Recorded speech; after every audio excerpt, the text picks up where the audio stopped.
저희들 예수를 깊이 생각하라는 주제로 계속 사복음서 말씀을 오래 나누고 있는데요.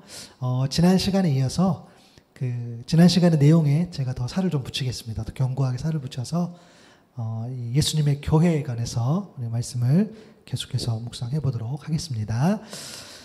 지난주 제가 말씀을 나누면서 인용했던 목회 데이터 연구소에 나온 자료 중에 그게 있었죠. 교회가 바라본 교회의 호감도와 세상이 바라본 교회의 호감도가 있었어요.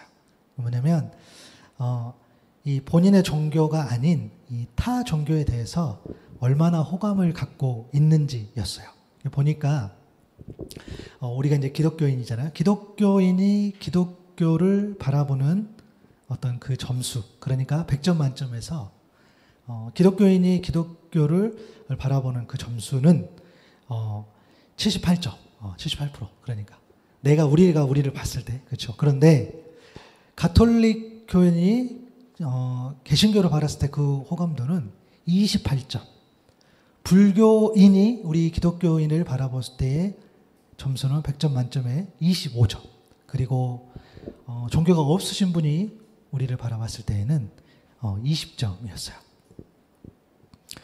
그리고 이런 거죠. 그러면 이제 종교가 없으신 분이 기독교인을 바라볼 때 점수가 20점이었죠. 그런데 그 사람이 가톨릭을 봤을 때는 47점, 그리고 불교를 봤을 때는 52점이었어요. 그죠? 엄청납니다. 이거는 뭐 어떻게 할 수가 없어요. 네. 저희가 사는 시대가 그렇습니다. 네. 20점대. 그러니까 거의 50% 가까워. 그런데 둘 중에 한 명은 그냥 그래도 두 사람 중에 한 사람은 괜찮다 보는 그 시각인데, 저희 기독교인은 그리스도인은 그렇게 보지 않는다는 겁니다. 물론 그 데이터가 절대적인 거라고 할 수 없지만 그럼에도 그렇게 나온 거죠. 거기에다 제가 하나 더 소개해 보면은 한국 교회가 세속화되었습니까? 라는 그 질문에 교인 80%가 그렇다라고 대답을 해요. 그리고 담임 목사, 근데 목회자 90%가 동의합니다. 교회가 세속화됐다, 이렇게 보는 거예요. 여러분, 세속화됐다는 게 뭐냐면 세상의 일반적인 어떤 그런 풍속을 따르거나 거기에 이제 물들어가는 것을 말하죠. 그리스도의 기준은 예수님이신데 그 기준을 잃어버리고 세상이 제시하는 그 기준이 중심이 되고 살아가고 있다가 우리가 스스로 평가했을 때 여러분들도 대부분 그렇게 보시고 목회자인 저도 그렇게 보고 이렇게 되는 그런 거죠. 이런 거겠죠. 하나님 중심의 삶, 그 가치는 변함이 없는데 이제 세상의 가치는 계속 바뀌니까 지금 트렌드는 뭘까요? 지금 트렌드는 아무래도 이제 개인에 집중되어 있고 개인이 행복하고 개인이 손해보면 안 되고 그런 것 같아요. 그러니까 내 시간, 내 재능, 내 물질 이런 것들이 손해보지 않아야 돼. 흘러가는 데 있어서. 그죠? 뭐 그런 것들일 수 있겠습니다.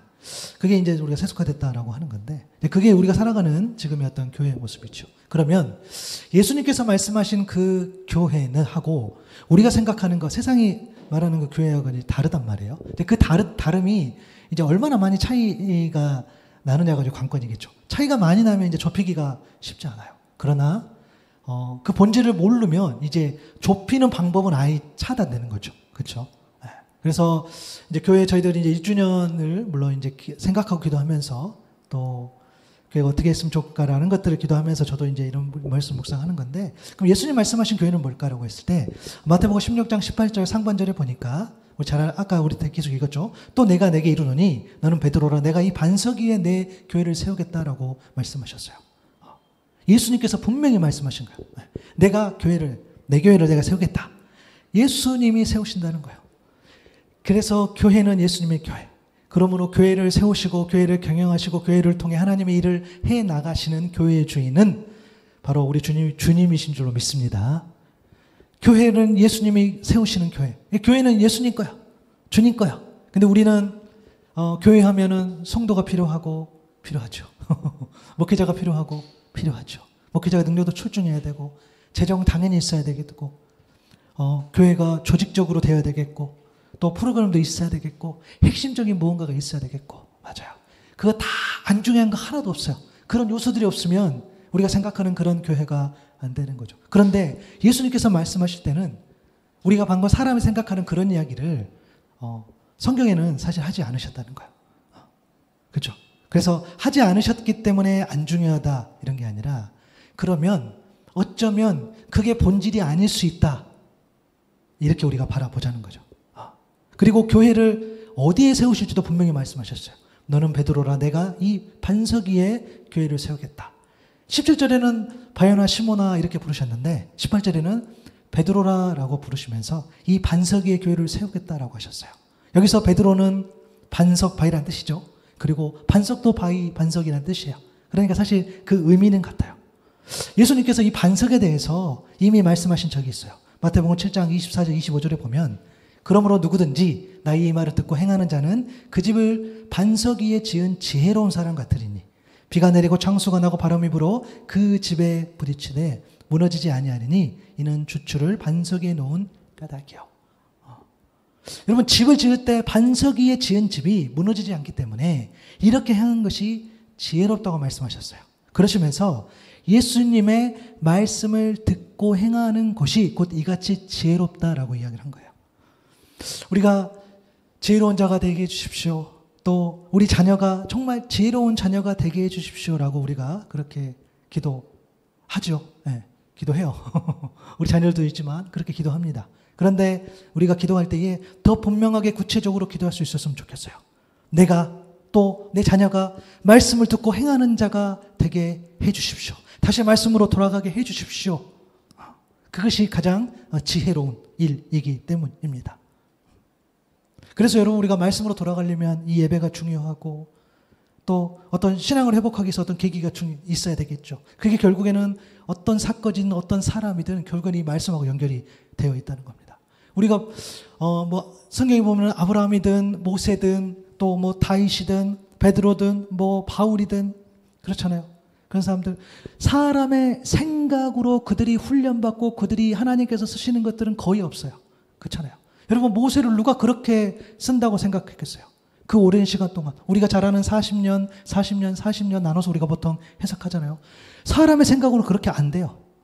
바울을 어떻게 그렇게 다메섹에서 만나서 또 그를 훈련시키시고 그가 그 모진 세월을 견디면서 수많은 일을 감당하는 것들. 그렇죠? 말씀 안에 보면은 다 그 사람의 생각으로는 그렇게 훈련받고 그렇게 될 수가 없다는 거예요. 그렇죠? 그래서 우리는 말씀을 듣고 행할 때에 그 하나님의 놀라운 지혜를 얻을 수 있다는 거예요. 그 이야기를 하는 겁니다.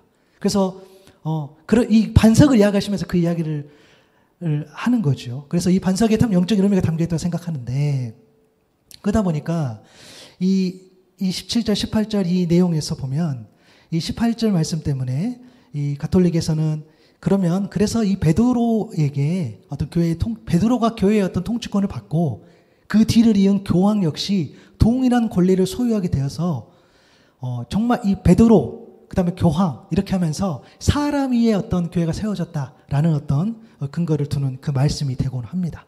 그만큼 이 말씀이 또 의미가 있다는 거죠. 근데 여러분 교회를 세울 때 사람으로 한다? 이게 좀 다소 무리가 있어요. 사실은 이 베드로라는 이 말과 이 반석이란 말이 우리가 의미는 같지만 사실 단어가 완전히 다른 단어예요. 보통 베드로는 이제 헬라어 페트로스라는 표현을 쓰고 이게 이제 남성 명사예요. 제가 이렇게 딱딱한 이야기를 할 수밖에 없어요. 왜냐하면 다르기 때문에. 남성 단수 명사고 그리고 이 페트라 반석은 헬라 여성 명사예요. 그래서 어떤 성경학자는 이렇게 해석도 하더라고요. 뭐냐면 남성 단수 명사의 형태로 이 페트로스라는 이 베드로를 하나의 바위로 이제 지칭을 하죠. 바위가 하나의 바위예요. 그리고 이 여성 명사 페트라는 바위가 아니라 이 바위를 캐는 그렇죠 채석장 같은 그걸로 이해를 한단 말이에요. 그래서 예수님께서 베드로를 선택하시고 그 위에 교회를 세우겠다는 그 의미가 여러 바위들 중에 그 하나, 그죠? 그 가운데 하나의 돌이라는 거예요. 그래서 베드로는 어떤 한 개인이라기보다는 어떤 대표적인 의미가 있죠. 하나님께서 그러니까 주님께서 베드로를 들어 사용하신다는 것은 그 베드로만 사용한다는 것이 아니라 베드로 함께 있던 제자들을 사용한다는 것이고 그리고 저와 오늘을 살아가는 우리, 그렇죠? 우리를 들어서 쓰신다는 말씀을 우리가 해석할 수 있다는 거예요. 그래서 교회는 예수님이 세우신다고 말씀하셨죠. 그렇기 때문에 사람이 세운다고 라고 할 수 없는 거야. 베드로가 부각된 거는 맞아요. 여러분, 베드로 엄청난 사람 맞아요. 예수님 말씀을 전하고 병 고치고 기적을 행하고 많은 사람을 주님 앞에 온 것은 사실이지만 베드로가 능력을 발휘하니까 예수님이 제자로 선택했습니까? 아니면 능력 없고 보잘것없고 정말 아무것도 아닌 그때에 예수님이 그를 부르고 선택하셨습니까? 우리가 그것을 보면 알 수 있다는 거예요. 그가 능력이 있어서가 아니라 예수님이 그를 먼저 찾아가 주셔서 부르시고 그에게 사명을 맡기셨고 성령을 보내어 감당할 능력을 주셨기 때문에 가능한 줄로 믿습니다. 그렇기 때문에 베드로뿐만 아니라 다른 사도들 또 바울 이런 모든 사람들을 하나님 선택하신 거죠. 주님께서 선택하신 거죠. 그런 개념인 거죠. 그래서 교회의 주인이 예수님, 하나님이라는 사실. 그러니까 베드로를 세웠다는 것은 우리가 잘 아는 것처럼 베드로 그 믿음 위에, 그 베드로 그 신앙 고백 위에 이 교회를 세우시겠다라는 우리가 해석을 할 수 있다는 거예요. 마태복음 16장 17절 18절 이렇게 보니까 그가 고백하죠. 주는 그리스도시요 살아계신 하나님의 아들입니다. 내가 이 고백을 했으니 너무 복되다. 그러면서 이 반석에 내가 교회를 세우겠다 했는데 여러분 지난 시간에도 다뤘지만 한 번 더 다룰게요. 베드로의 신앙 고백이 왜 중요한지. 주는 그리스도시요 살아계신 하나님의 아들입니다. 여러분 우리가 너무 이제 익숙하다 보니까 주는 그리스도시요 살아계신 하나님의 아들이라는 이 의미를 너무 가볍게 해석할 때가 많아요. 기름 부은 자 그리스도. 당시 기름 부음은 왕, 제사장, 선지자가 임명시 시행됐다는 거. 그러니까 베드로가 그리스도라고 예수님을 고백했던 것은 그가 이 베드로에게 있어서 주님은 왕이야. 나에게 왕이에요. 주님은 나에게 제사장이에요. 주님은 나에게 선지자와 같아요. 라고 고백한 거예요. 이 고백은 주님께서 왕처럼 자신의 인생을 책임져 주시고 보호해 주실 것을 믿은 겁니다. 이 고백은 제사장이 예배를 통해 죄를 회개하고 하나님과의 관계를 회복시키는 그 통로 역할을 했던 것처럼 주님께서 하나님과의 관계를 온전히 회복시켜 주실 것을 믿은 거죠. 이 고백은 선지자가 하나님의 말씀을 전하면서 그 말씀을 통해 옳은 길을 제시하고 그 길을 잘 갈 수 있도록 끊임없이 말씀으로 자극했던 것처럼 주님께서도 말씀을 주시고 그 말씀을 온전히 지킬 수 있도록 믿음과 용기를 주실 것을 믿은 거죠. 여러분 우리 안에 그런 고백이 있기를 소망합니다. 여러분 우리가 신앙 고백할 때 우리가 그리스도를 믿을 때 주님이 나의 왕 같은 분, 주님이 나에게 제사장 같은 분, 주님이 나에게 정말 선지자 같은 분, 이러한 고백이 우리 안에 이러한 신앙이 있어야 된다는 거예요. 그 고백이 정말 그냥 주는 그리스도시요 살아계신 하나님의 아들입니다 라는 그냥 우리 늘 익숙한 그 문장에서 끝나는 것이 아니라 맞아. 주님께서 나에게 이런 분이지. 주님께서 나에게 이런 분이지. 이런 고백이 우리 안에 회복이 있기를 소망합니다. 그런데 여러분 놀라지 마십시오. 아직 끝나지 않았어. 이 고백을 들은 주님께서 말씀하셨잖아요.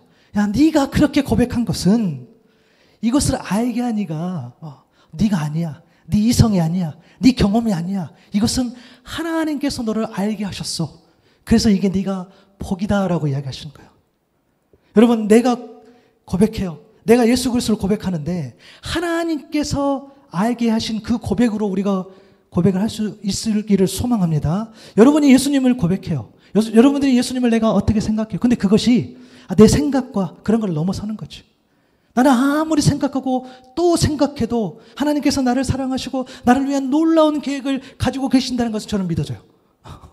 제가 잘나서가 아니죠. 제가 그렇다고 하면 그런 고백이 안 되겠죠. 그래도 연약한 저를 쓰신다고 보니까 이걸 어떻게 설명할 수는 없지만 이것을 알게 해주신 분이 하나님이라는 것을 믿어요. 그래서 저는 제가 목사의 기적은 한 사람으로서 저는 그래도 믿음이 있다 생각해요. 할렐루야. 믿음이 없진 않아요. 네, 그건 맞아요. 네.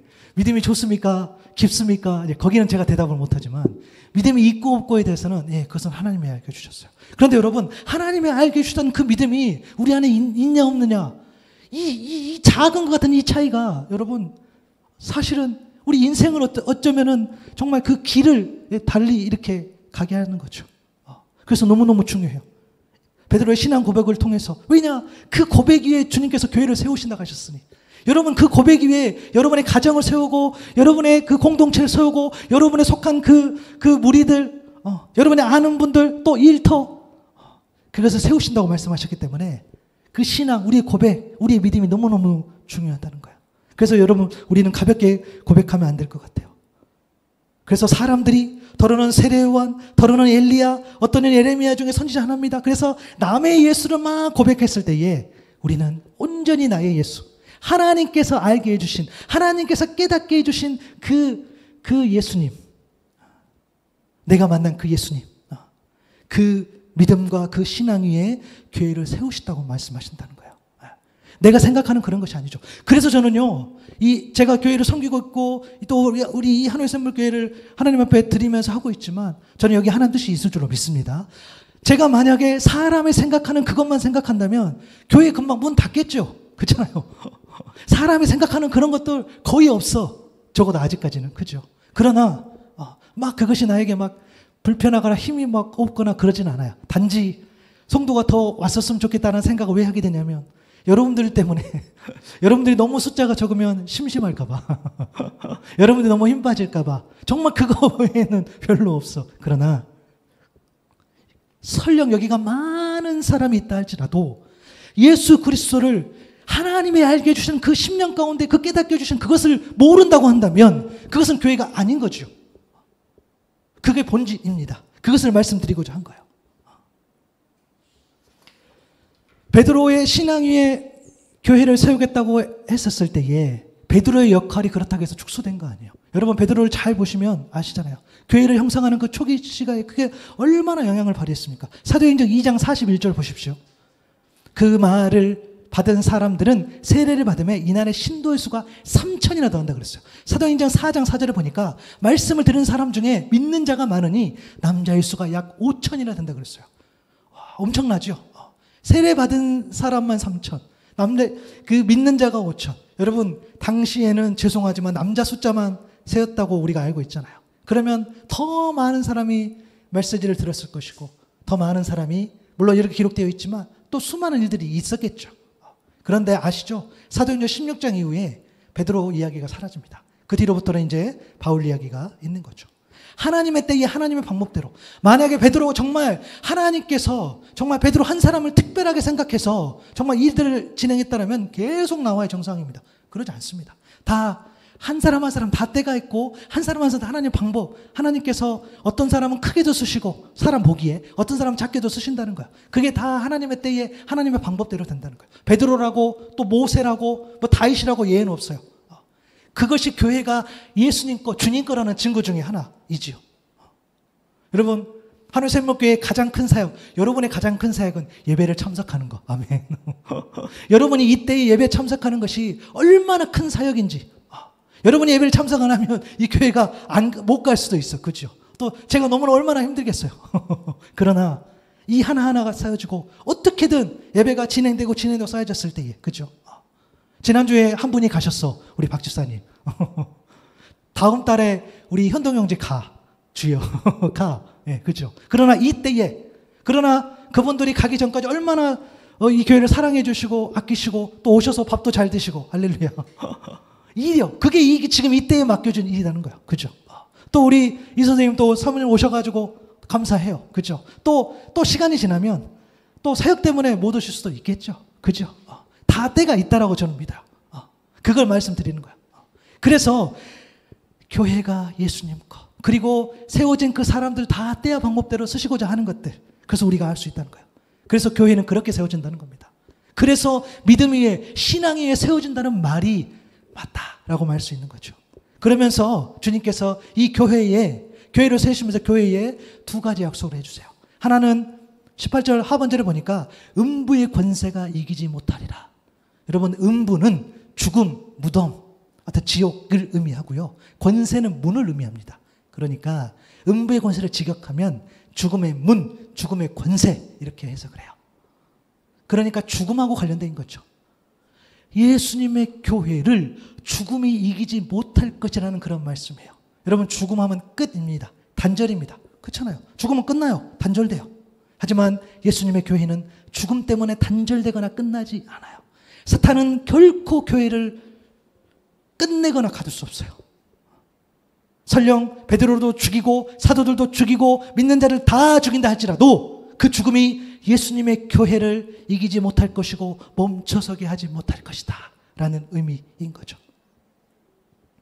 물론 세상이 교회를 바라보는 시선은 앞서서 이야기했지만 너무너무 최악이에요. 그리고 어떤 객관적인 수치들이 회복될 기미가 보이지 않아요.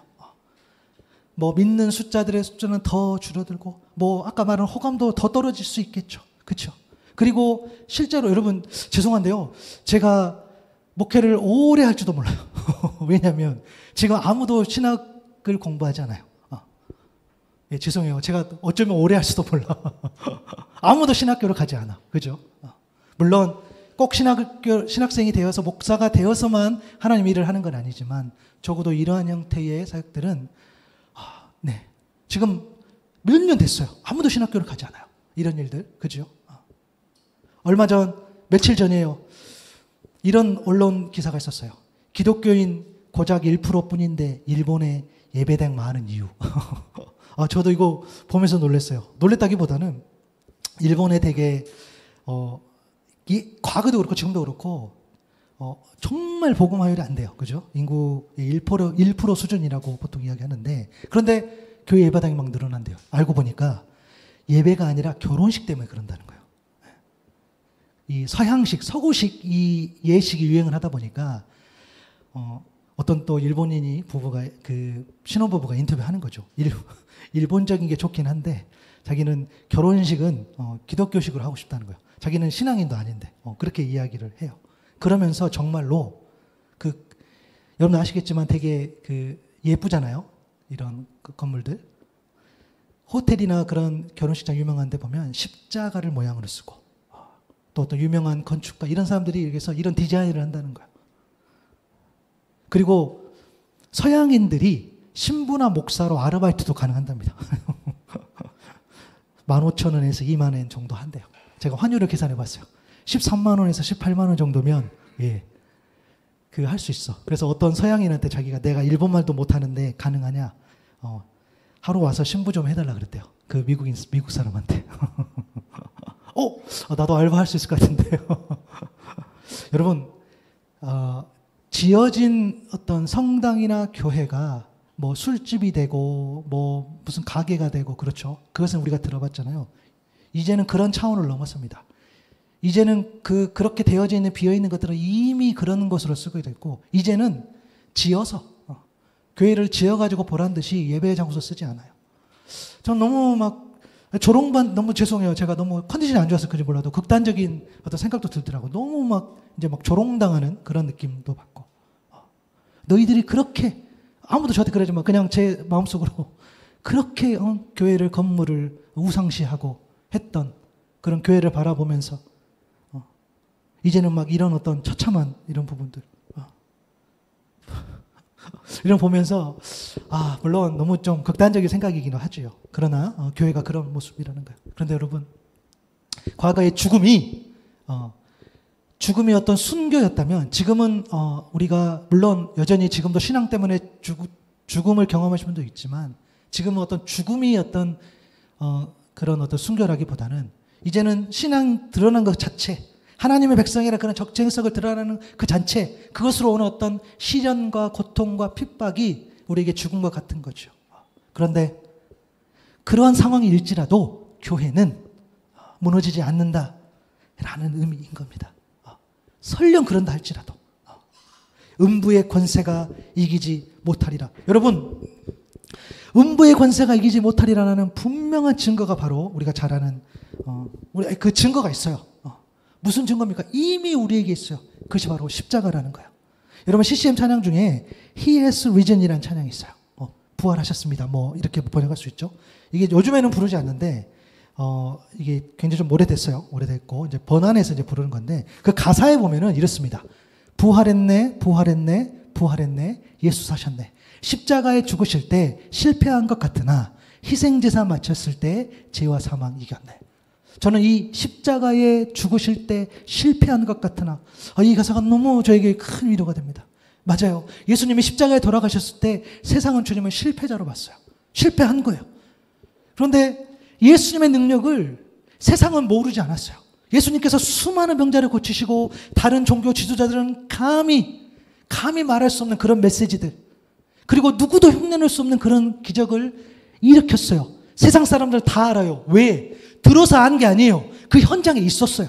오병의 기업지도 현장에 있었고, 걷지 못한 사람이 일어났을 때도 그 현장에 있었고, 보지 못한 사람이 보는 것도 사람들 현장에 있었어요. 사람들은 다 알았어요. 예수님이 능력자시고 성공자다라고 다 이야기했는데, 아시겠지만 주님은 십자가에서 그 어떤 능력도 보이지 않으셨다는 거예요. 누가복음 23장 35절에 보니까 백성은 서서 구경하는데 뭘 구경했습니까? 십자가, 그것을 구경하지요. 관리들은 비로소 이르되 저가 남을 구원하였으니 만일 하나님이 택하신 자 그리스도이면 자신도 구원할지어다 하고, 사람들은 주님을 조롱했어요. 더 이상 주님은 성공한 자가 아니었어요. 더 이상 주님은 능력자가 아니고 사람들이 열광하는 그런 저명한 인사가 아니었어요. 그는 무력하고 연약한 실패자. 그런데 우리가 잘 알지요. 십자가의 본질은 그게 아니지 않습니까? 빌립보서 2장 8절의 말씀처럼 사람의 모양으로 나타나사 자기를 낮추시고 죽기까지 복종하셨으니 곧 십자가에 죽으심이라. 십자가의 본질은 하나님의 아들이 사람으로 오신 겁니다. 십자가의 본질은 하나님의 아들이 사람으로 오셔서 자기를 낮추시는 거예요. 십자가의 본질은 하나님의 아들이 사람으로 오셔서 자기를 낮추시고 십자가에서 죽는 것. 그것이 하나님을 향한 복종이고 수고고 헌신이고 희생이고 긍휼이고 순종이고 사랑입니다. 그래서 우리는 마치 이제 무너져서 회복할 수 없을 것 같은 그런 교회를 우리가 바라보고 있지만, 그럼에도 교회의 본질이시고 교회를 세우시고 교회 되신 그 주인 되신 예수님을 믿는 믿음으로 십자가에 죽으실 때 실패한 것 같으나 희생제사 마쳤을 때 죄와 사망 이겼네 라고 믿음으로 당당하게 선포할 수 있다는 거예요. 십자가에서 실패한 것 같으나, 여러분, 교회는 무너지지 않는다는 거예요. 아무리 세상이 이렇다 저렇다 할지라도 교회가 무너지지 않는다는 것은 그것이 바로 교회의 본질이라는 거예요. 그래서 그 근거가 바로 십자가라는 거. 여러분, 그 희망을 우리에게 있기를 소망합니다. 여러분, 그래서 그 희망이 있기 때문에 교회가 잘 되고 교회가 부흥하고 이런 이야기를 말하는 게 아니에요. 우리가 생각하는 그런 부흥은 오지 않을 수 있겠죠. 그렇죠? 그러나 우리의 믿음은 오히려 더 이럴 때일수록 견고해져야지 그게 교회의 본질대로 살아간다는 거예요. 저는 그거를 말씀드리고 싶어요. 우리가 교회를 생각할 때에 그대로 실현되지 않을 수 있고, 우리가 생각했을 때에 그 교회의 모습대로 갖춰지지 않을지도 몰라요. 그런 시대가 오지 않을지도 몰라요. 더 무너질지도 모르고, 더 세속화될지도 모르고, 더 사람들의 손가락질도 받을지도 몰라요. 답답할 때도 있어요. 그러나 그것이 본질이 아니다라는 걸 말씀드리고 싶어요. 만약에 그게 본질이라면 우리는 오늘 좌절해야 돼. 답답해요. 그냥 시간 문제예요. 이제 교회 문 닫아야 되고 그렇잖아요. 저는 제가 증거가 되고 싶어요. 아, 이런 암울한 시대에도 정말 믿음으로 나아가고 있구나. 이런 척박한 그런 곳에서도 여전히 하나님을 신뢰하고 찬양하고 있구나. 혹시 저 안에 이 얼굴에 그늘이 안 보인다면 제가 증거가 될 수 있을 것 같아요. 예. 제가 혹시 막 좌절하고 죽겠고, 예, 사실 엊그저께 우리 고객의 오토바이를 누가 가져갔어. 물어줘야 돼. 아, 나 지금 너무 서운해. 물론 이제 하나님 앞에 좀 서운한 마음도 있었지만 뭐 어떻게 하겠어요. 그런 일이 설령 있다 할지라도 혹시 제 안에 그늘이 없다면 저는 여전히 믿음으로 나아가고 있다는 거. 아멘. 그게 중요하다는 거예요. 그 본질을 이야기한 겁니다. 여러분, 우리 하나만 더 이야기할게요. 마지막 그 두 번째 약속이 뭐였냐면, 음부의 권세가 이기지 못하리라. 그 첫 번째 약속의 두 번째는 뭐냐면 19절이었죠. 내가 천국 열쇠를 내게 주리니 내가 땅에서 무엇인지 매면 하늘에서도 매일 것이요 내가 땅에서 무엇인지 풀면 하늘에서도 풀리라 하시고, 우리가 잘 아는 것처럼 천국은 하나님 나라이죠. 하나님의 영원한 통치가 있고 하나님과 영원한 교제가 있고 친밀함이 있는 곳. 그래서 우리가 지금도 하나님 나라를 살아가고 있지만 궁극적으로 우리가 이르러야 할 곳, 근데 그곳에 열쇠를 주셨다는 겁니다. 또 무엇이든지 매면, 이때 매일 때는 묶는 것, 결박하다는 의미예요. 영어 성경 보니까 이제 포비드라는 단어를 썼죠. 금지하는 것, 그죠? 그리고 풀면은 말 그대로 푸는 것, 해방하는 것. 영어 성경 보니까 permit, 허용하다는 단어를 써요. 그러니까 금지하고 허용하는 것. 그런 권세가 우리 안에 있다는 거예요. 그것을 맡기셨다는 거예요. 되게 의미심장해요. 마치 교회가, 그러니까 이따 교회라는 뭐죠? 예수님 믿는 공동체가, 또 예수 믿는 저와 여러분 이 한 사람 한 사람이 마치 천국문을 좌지우지할 수 있는 어떤 강력한 권한이 주어진 것처럼 들리기도 합니다. 물론 그런 의미는 아니겠죠. 우리가 잘 해석해 봐야 돼요. 열쇠는 분명 권한이에요.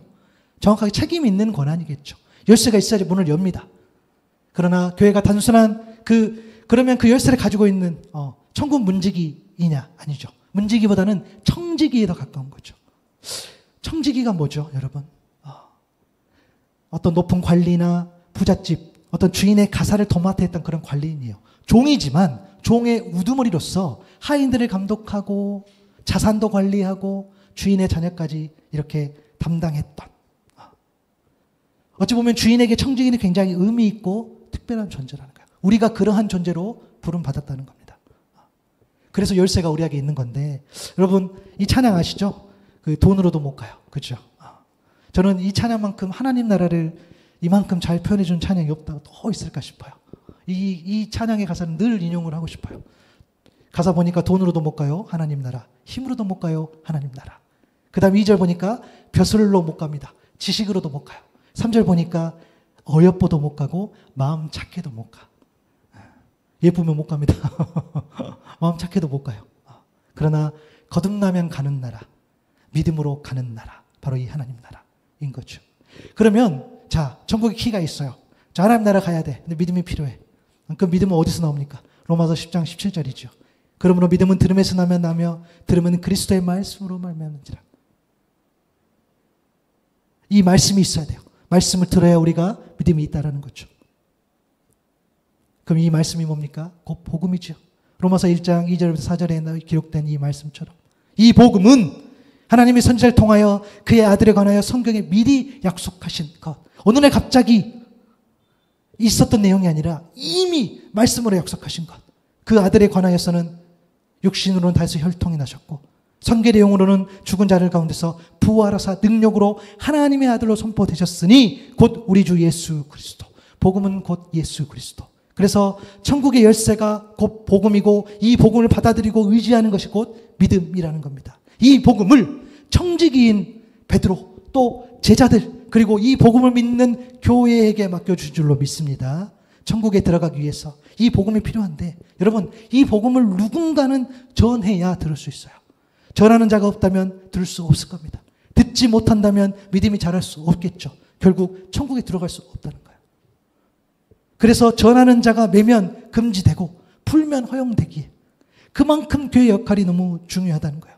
그래서 우리를 특별하고 의미 있는 존재, 그런 교회로, 그런 청지기로 불러서 그 사명을 맡겨주신 줄로 믿습니다. 그렇기 때문에 여러분, 사람들이 우리를 어떻게 볼지 모르고 세상에 어떤 기준이 있어서 우리를 비춰봤을 때는 우리가 형편없고 하염없이 부족한지 몰라도 우리에게 말씀을 맡겨주셨으니, 우리에게 하나님께서 천국의 키를 맡겨주셨으니 우리가 온전히 당당하게 살아갈 수 있는 이유, 그 이유가 될 수 있는 줄로 믿습니다. 그래서 좀 못나면, 그래서 정말 우리 자녀들에게 또 우리 같은 신앙인들에게 너무너무 우리가 괜찮은 거, 우리가 정말 뭐 이렇게 막 부족해서 그런 것이 아니라 우리가 설령 재물이 없고 설령 우리가 높은 자리에 가지고 있지는 아닐지라도 우리가 온전한 믿음으로 그 믿음 가지고 있는 그 청지기로서 하나님 자녀로서 정말 당당한 그 모습을 좀 보여줄 수 있기를 소망합니다. 여러분, 우리 괜찮은 사람이야. 아멘. 우리 괜찮은 사람이에요. 자꾸 세상의 기준으로 우리 괜찮은 사람. 왜? 우리에게 맡겨주셨으니. 풀고 매일 수 있는 그 고난을 맡겨주셨으니. 그렇죠? 그렇기 때문에 우리는 우리의 맡겨진 역할에 맞게끔 말씀을 전하고 삶으로 전하고 직접 전하고 간접 전하고 때로는 그 사랑으로 전하고 그렇게 하면서 우리가 역할을 감당했을 때에 하나님께서 우리를 교회다운 교회로 불러주실 줄로 믿습니다. 여러분 정리하면서요. 교회는 사람이 세우는 것이 아니라고 말씀드렸어요. 교회는 사람이 생각한 그 무엇이 세워지는 것이 아니라 우리의 신앙, 우리의 믿음.